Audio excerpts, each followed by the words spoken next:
Start. When was it? When did It started back in 2008.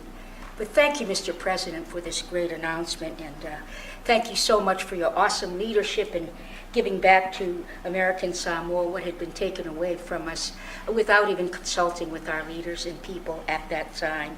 You mean they just one day just took away 3 Californias? Yes. And so this is such a wonderful gift to American Samoa. And of course, it's also Holy Week beginning today. And so thank you for returning to our indigenous people this wonderful gift of our traditional fishing grounds. It's such an honor to do this. You know, normally I say things and it's nice and everything's good.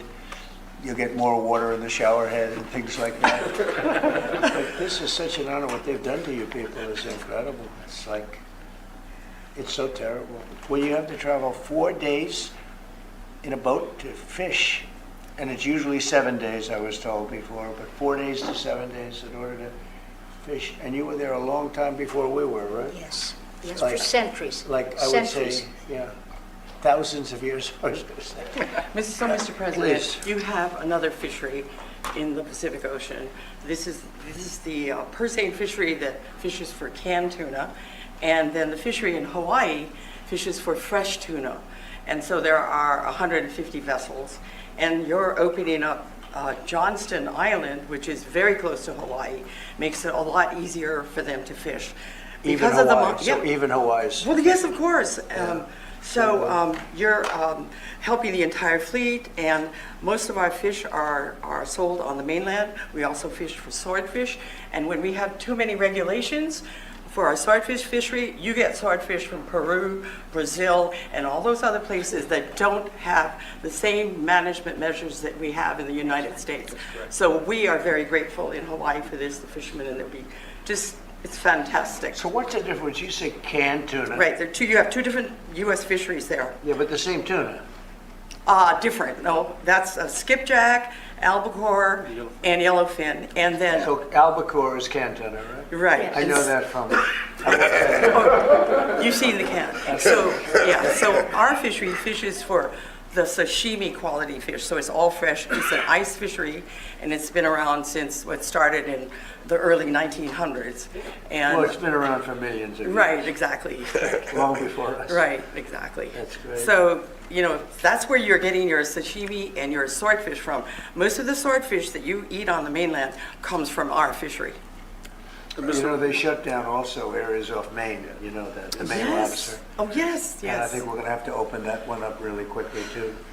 But we did it, and then after the election, which was totally rigged, they went out and they put it back again. We'll have that for you next And it was like 500 square miles or some ridiculous thing like that. And Canada fishes there, but we're not allowed to. Can you imagine? They restricted it, but Canada fishes there. Please. Mr. President, this is such a great honor. You know, today in American Samoa, we're celebrating the 125th Flag Day. It's the first day celebrating when the U.S. flag was first raised there. At this very moment, they're celebrating that. So this is a monumental occasion for the people of American Samoa, and we are truly. So this is a big thing that's This going is on right now. because we're a tuna-dependent economy. 99.5% of our exports is tuna. 99.5%? Yeah. Well, what about the other half? And then about 80% of our private employment is related to the That's tuna industry. unbelievable. So yes, this is a big thing for the We terrorists. are a what one is- industry economy. Right, what's this going to do in terms, it's so interesting to me, it's so horrible and so stupid. It's so stupid. We're talking about a massive ocean, and they're forced to travel 4 to 7 days to go and fish in an area that's not as good and is probably a little more dangerous, the whole thing. So how is this going to affect your business? It's going to be many more, I mean, you're going to be able to do much more business, I would think, right? Yes, we would think that this will definitely result in more fish deliveries, and more fish deliveries is more economic gains for the territory. Tell us what happens when you say China and other people steal your fish.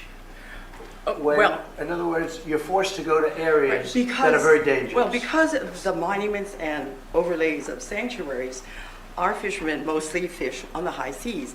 And if you look at Global Watch, you will see China, Japan, Korea, and Taiwan, all fishing on our very edge of the 200-mile zone. So our fishing, we're in competition with them. And also, you know, their dumping of their fish on U.S. markets lowers the price for our fishermen. And that's another difficult thing that we hope you'll take care of soon. And what about the stealing of your fish? Well, you're competing with tuna in a very competitive market, right? So they're camped right outside, like he said, they're camped right outside our EEZ. And what happens? And they're taking our fish because it's migratory. Tuna is migratory. Because we can't fish in our zone, the fish goes to whoever. And they come in.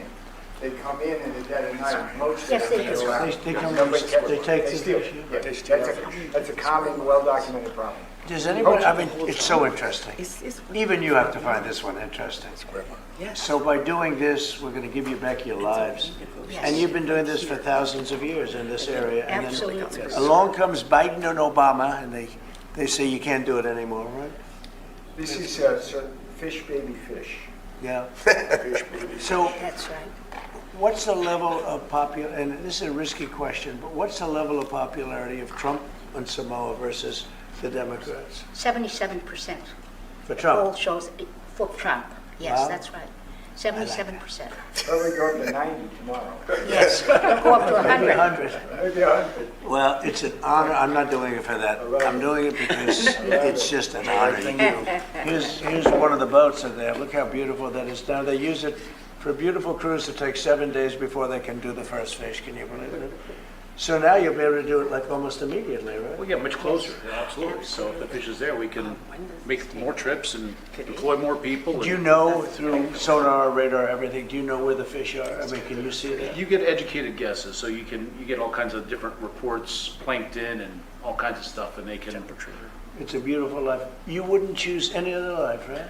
It's a very unique life. I love what I do. I really do. I mean, if you could have a life like some beautiful leisurely life in Washington, D.C., where you get mugged when you go to work, but other than that, you love politics. If you could live in the White House, you'd take exactly You what might take it under consideration. All right, let's do this, right? That's an honor. You've seen that signature, and I don't use AutoPen. You know, Wafa. like Biden. Biden uses AutoPen. I think Wafa Afitai, Wafa Afitai, Wamani Macha Evai, Watasilava Oe, Watasilava Oe, Ilone Fa Amoy Moy. Thank you, Mr. President. Thank you so much. You hold that. And what is the second one, please? We have one more also relating to fisheries, sir. This is an executive order on seafood competitiveness. Currently, we have two basic problems here. One is that the American seafood industry is dramatically overregulated. Our fisheries are dramatically overregulated. The other is that we have unfair trade practices from our foreign trading partners relating to the seafood industry.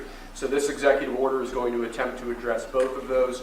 The Department of Commerce, other federal departments and agencies are going to work with the fisheries to establish common sense regulatory reforms. How long will that take? I think we're expecting to move as quickly as we can. Yes, sir. You know what I mean, you know exactly what we're talking about already, right? It's crazy. The regulation. It is.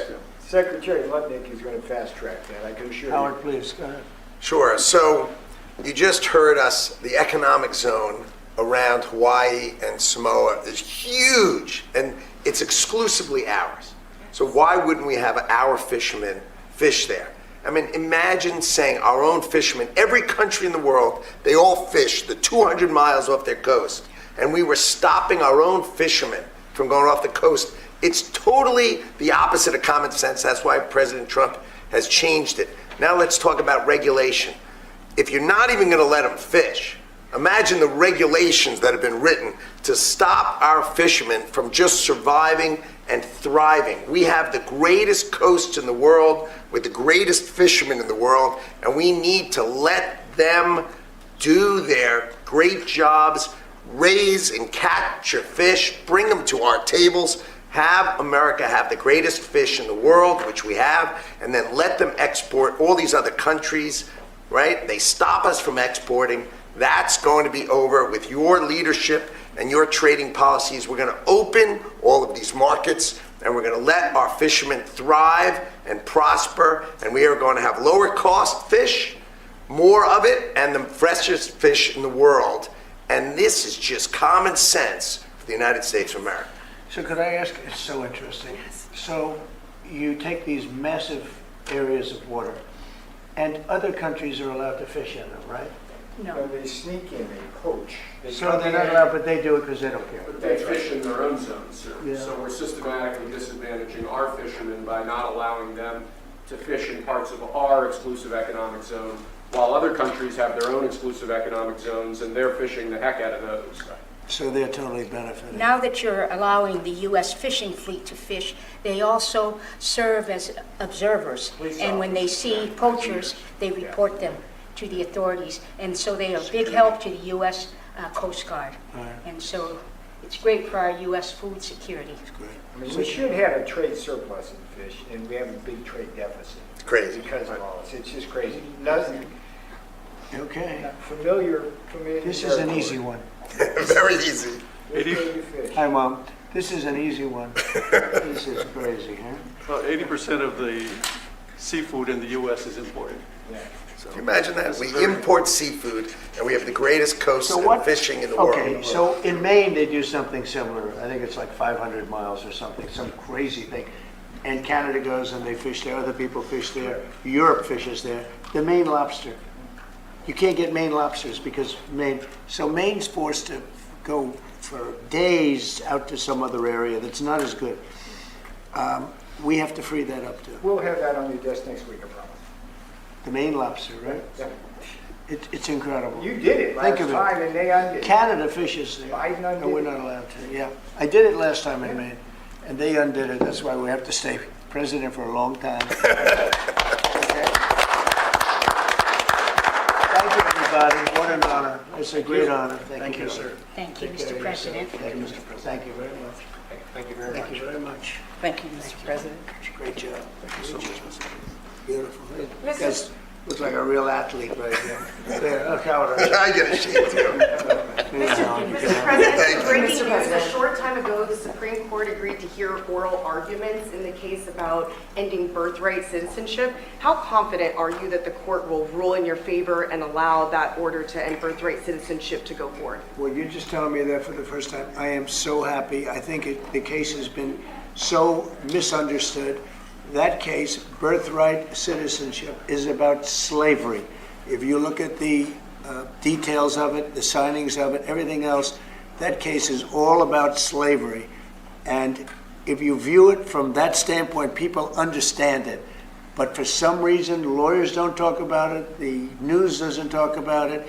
That's not about tourists coming in and touching a piece of sand and all of a sudden they're a citizenship. You know, they're a citizen. That is all about slavery. And even look at the dates on which it was signed. It was right at that era, right after the Civil War. And if you look at it that way, the case is an easy case to win. And I hope the lawyers talk about birthright citizenship and slavery, because that's what it was all about. And it was a very positive, it was meant to be positive. And they use it now instead, not for slavery, they use it for people that come into our country and they walk in and all of a sudden they become citizens and they pay a lot of money to different cartels and others. It's all about slavery, and if you look at it that way, we should win that case. Okay. Mr. President, following that, we have a great relationship with the president of El Salvador. Will you ask him to release Abrego Garcia so that you can facilitate his return here to the United States? And do you believe he deserves due process here? Well, I must tell you, I have to refer again to the lawyers. I'll have to do what they asked me to do. I had heard that there were a lot of things about a certain gentleman, perhaps it was that gentleman, that would make that case be a case that's easily winnable on appeal. So we'll just have to see. I'm going to have to respond to the lawyers. Mr. President, we're learning that there are now 2 deceased following that shooting at Florida State University.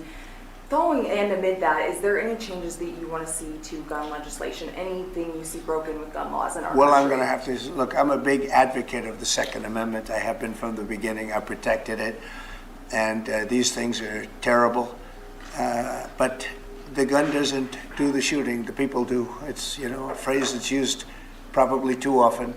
I will tell you that it's a shame. I'm just hearing about it now. I just hear about it. I know the area very well. I know the school very well. I know everything about it. It's Florida. And we'll have more to say about it later. I have to What do see you mean what when you happens. say there will be more to say about it? Only in terms of what happened. As far as legislation is concerned, this has been going on for a long time. I have an obligation to protect the Second Amendment. I ran on the Second Amendment, among many other things, and I will always protect the Second Amendment. Mr. President, a question about the United Kingdom.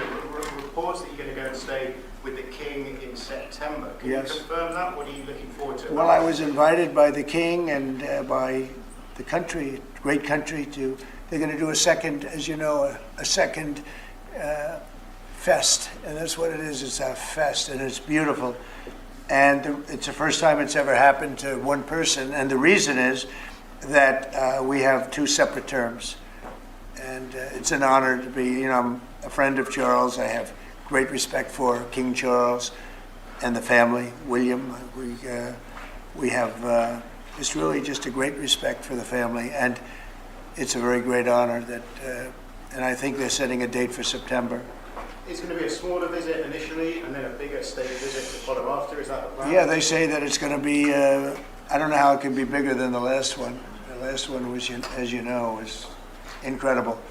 But they say it's going to be even more important. So it's a great honor to be so chosen. President Trump, yesterday you spoke with Japan. Is the Nippon Steel deal part of the tariff negotiations? Did you discuss that with them? It could be, but I doubt it. I mean, I think we're going to view it separately. We want U.S. steel to remain in the hands of the United States and people from the United States. And great respect for Japan, but we don't want a foreign country buying U.S. steel. U.S. Steel was one of our great companies of the world. I mean, you go back 80 years, and it was the biggest, strongest, most powerful company in the world. And we're going to make it very strong and powerful again without Nippon. But if Nippon wants to come in, and I hear they're working on it very hard, I have great respect for Nippon Steel. I know a lot about it. But they can invest and they can do lots of things, partnerships. But we want to have U.S. Steel remain in this country. So is that a stipulation you would put on these tariff negotiations? I guess we could talk about it with regard to tariffs, Howard. I mean, it's something that could be a part of it. But tariff negotiations are actually simpler than that. I mean, we're going to set a number and people are going to pay that number, or they're going to decide to go elsewhere if there is such a place. There really is no elsewhere, I think. Mr. President, in the first term, your Attorney General apologized to Tea Party groups who have been targeted by the IRS under the Obama administration. Why is it okay for the IRS to now be looking at changing the tax status of Harvard because of policy disagreements you have with the university? So, you know, I had dinner last night with a lot of pastors and ministers and people of faith, and there were like 32 of them, and it was beautiful in the Blue Room, and they said, "Sir, I was targeted by the IRS, and the FBI came in, sir, and I've been going through hell for years." And somebody overheard that statement, and they said, "Oh, that happened to me too." Another one overheard, "Oh, that happened to me too." It was the Biden people, and they had 7 or 8 of them. We're going to be reporting it very soon. I said, this has to be reported. These are ministers, pastors, evangelicals. They were targeted by the Biden administration, which was a disgraceful administration. Well, I was targeted more than anybody in history. I think you probably know that. I hope you admit it, but you might not. But I was targeted more than anybody in history. But it was interesting because one pastor told me, and another one heard, "Oh, me too, and me too, me too, me too." All of a sudden, they're all, and one of them spent all of his money, everything he had on lawyers, for 3 years, he said. It took place almost immediately after the election. After the election, when Biden came in, unfortunately for the country, sadly for the country. So when you ask me that question, I immediately say, let's switch it around to tell you what happened last night. And not only that, we're also finding that many people just having to do with Trump support have gone through hell. And they've used the IRS for purposes of something that's very illegal for them to have to do. What are you trying to It's a achieve? very illegal, it's a very, very illegal thing to do, what they did. And I think it's such a shame. That was long what? If that was wrong, why are you considering changing the tax status of Harvard? Because I think Harvard's a disgrace. I think what they did was a disgrace. They're obviously anti-Semitic, and all of a sudden they're starting to behave.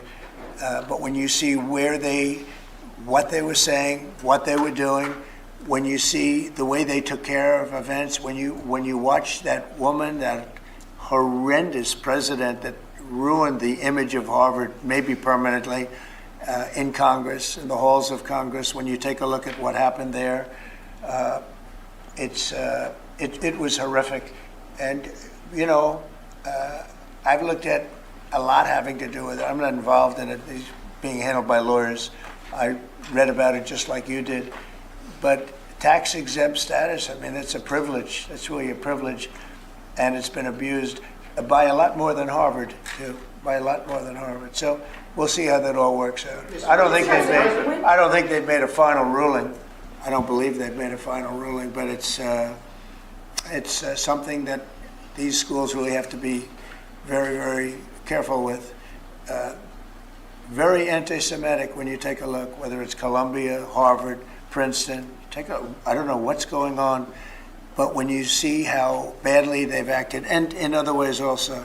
So we'll be looking at it very strongly. Mr. President, on that subject, on the tax exempt status subject, what are the other groups that you'd like to see that status removed from? Could we expect an executive order? We'll be making some statements, but it's a big deal, and they're so rich and so strong, and then they go so bad.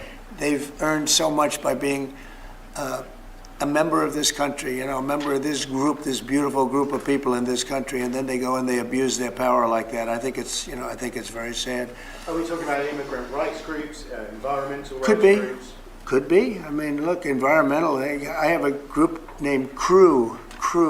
You ever hear of it? I think it's CREW. And they have a guy that heads CREW.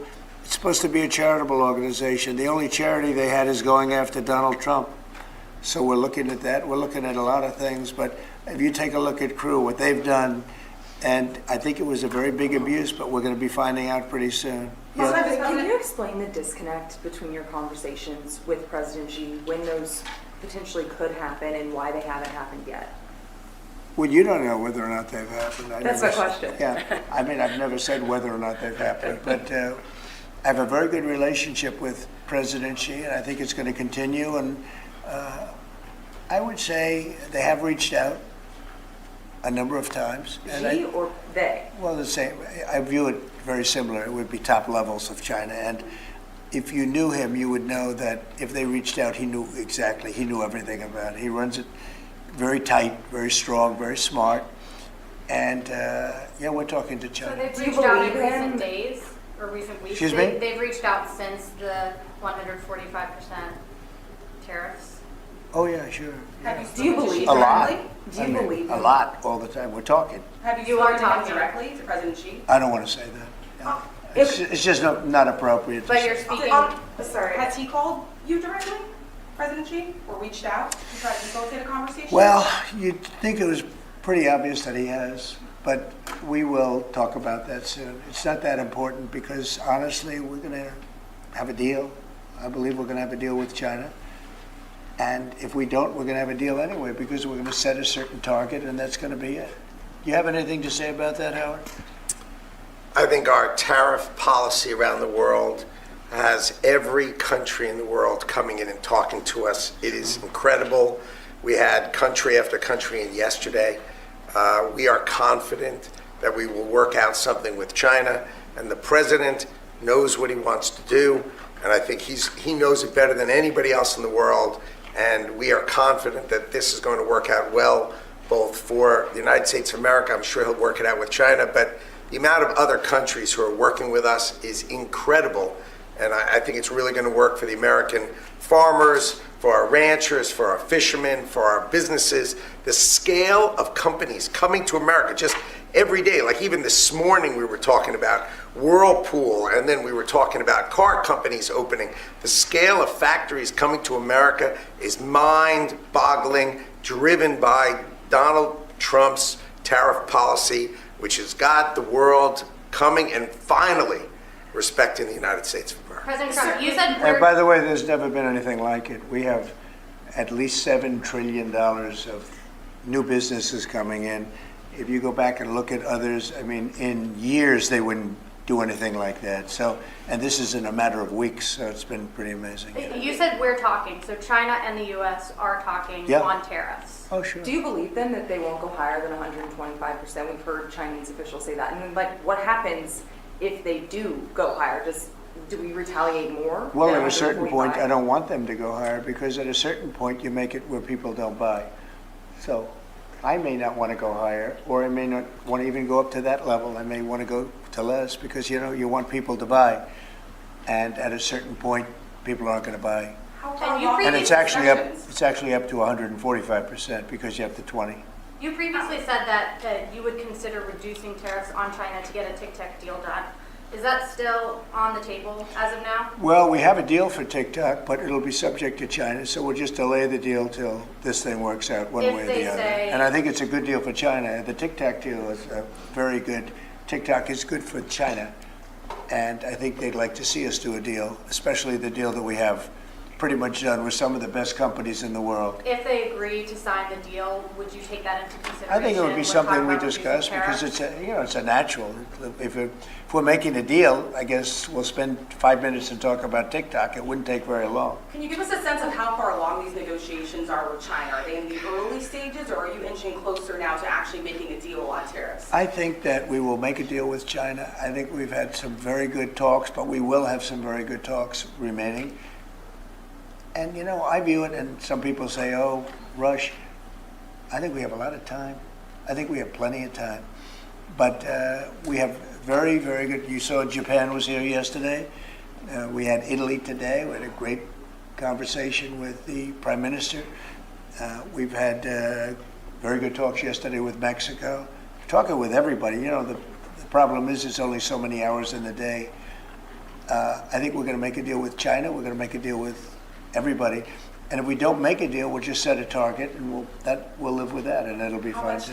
How much time do you think you have? I would think over the next 3 or 4 weeks, I think maybe the whole thing could be concluded. You have to understand, we're a big, if you think of us as a big, beautiful department store before that business was destroyed by the internet. We're a big, beautiful store, and everybody wants a piece of that store. China wants it. Japan wants it, Mexico, Canada, they live off it, those two.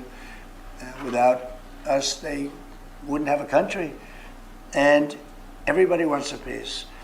And at a certain point, if we don't make a deal, we'll just set a limit. We'll set a tariff, we'll set some parameters, and we'll say, come in and shop. They may not like that, and they may find it, or the market may find it too high, more likely the market, but the market may find it too high, or the country may find it too high. Then they'll come back and say, well, we think this is too high, and we'll negotiate, or they're going to say something else. They're going to say, well, let's see what happens. But they always have a right not to do it. So they can say, well, we don't want it, so we're not going to shop there. We're not going to shop in the store of America. We have something that nobody else has, and that's the American consumer. And I had the most successful 4-year period in the history of this country, and I think we're going to blow it away this time.